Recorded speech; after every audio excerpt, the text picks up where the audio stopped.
काठगड़े दीदी सरकार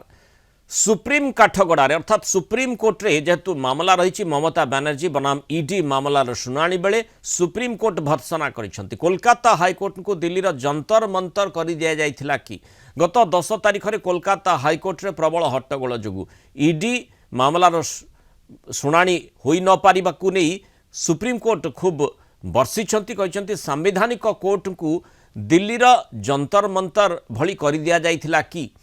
गत 9 तारिख में कोलकाता स्थित आईपैक ऑफिस और यार निर्देशकों घरे कोल स्कैम मामला रे प्रवर्तन निर्देशालय चढ़ाऊ करथिला तेबे रेड बेले पश्चिमबंग सरकार और ममता बनर्जी ईडी अधिकारी को बाधा देइथिबा अभियोग होइतिला। यह एक गुरुतर घटना जांच करा जाउछि बोली सुप्रीम कोर्ट कहछंती गत 10 तारिख में प्रबल हट्टगोल जोगु कोलकाता हाईकोर्ट रे मामलार शुणाणी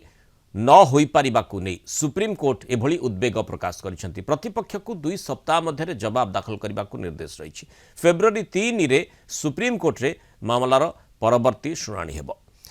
अधिक आलोचना करबा आम सहित कोलकाता ब्यूरो हेड प्रमोद महांती और वरिष्ठ आईनजीवी आलोक महापात्र जोड़ी। आलोक बाबू स्वागत करिबा आलोचना को। प्रथमे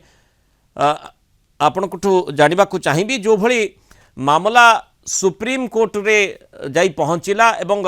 हाईकोर्ट रे शुणाणी होई पारिला नाही जो प्रकार घटनाक्रम ताकू नहीं